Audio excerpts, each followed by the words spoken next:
The other day, my client had such a profound way of describing how she overcame the feeling that the critical mind might be taking over.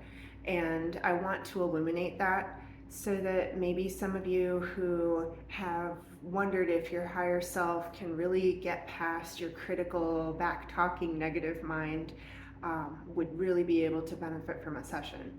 I really want you to maximally benefit from your QHHT session, whether you come to me or anyone else. So, of course, it's very important that you go to a practitioner who's qualified, and you find out if they're qualified by going to the official QHHT website.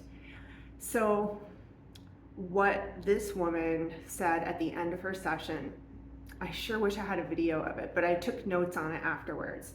So in the very first, the first scene when she came off of the cloud, she saw purple. It was sort of cellular. It felt like it might be space. It felt dark, and then it kind of poofed and went away. So I encouraged her to keep trusting the first thing that came to mind.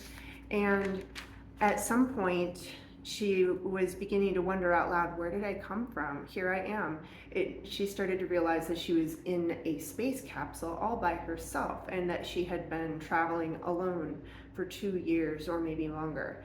And it became clear for her that it was a man's body. She was older, and that this person was experiencing some form of loss, or sadness. So we continued.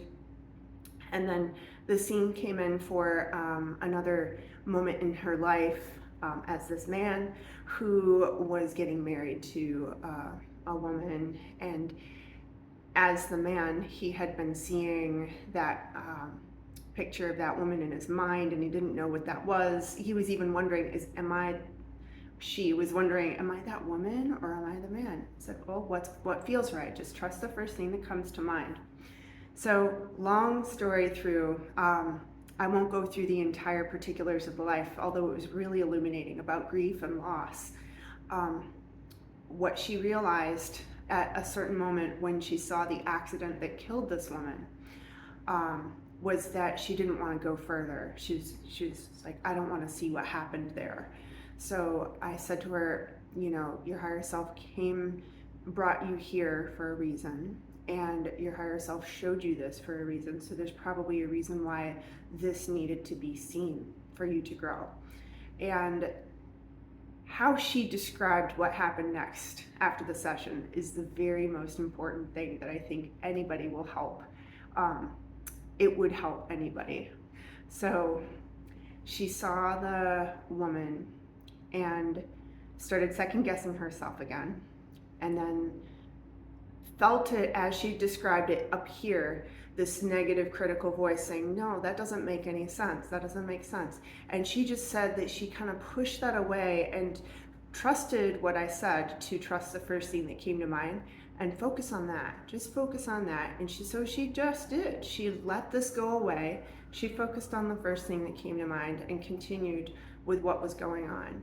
And the powerful thing about that was that then she had a whole emotional moment where she really felt the grief and the loss of this man losing basically his bride in an accident right after the wedding.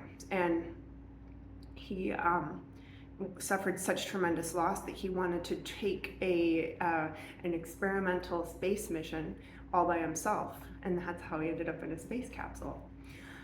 But you never know how these experiences are going to go, and they're showing you something for a reason.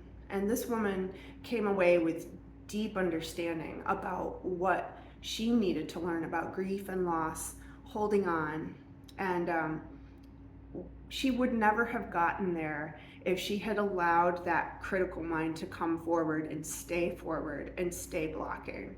And it wasn't like she did anything magical. All she did was say, okay, I know you're there. I'm gonna listen to this part. That's all she did. And I know that can feel befuddling when you're in a hypnosis session. Sometimes we have propped up some kind of belief somewhat imaginary belief that hypnosis is going to get us into some kind of place that we wouldn't feel conscious doing. But that's just not true anymore, because our consciousness has evolved. And this is how these sorts of experiences can arise, where you feel that critical mind coming forward. That is completely common. I would say happens in almost all my sessions. And it's normal in daily life. So, I mean, what's that showing us? Maybe we're evolved enough now to understand that when we're in our regular world, in our day-to-day lives, that we can really just trust the first thing that comes to mind and don't worry about all that back talk. That's extra, I don't know, garbage. To kind of clutters your life up a little bit. So, message to you today is trust the first thing that comes to mind and have a happy day.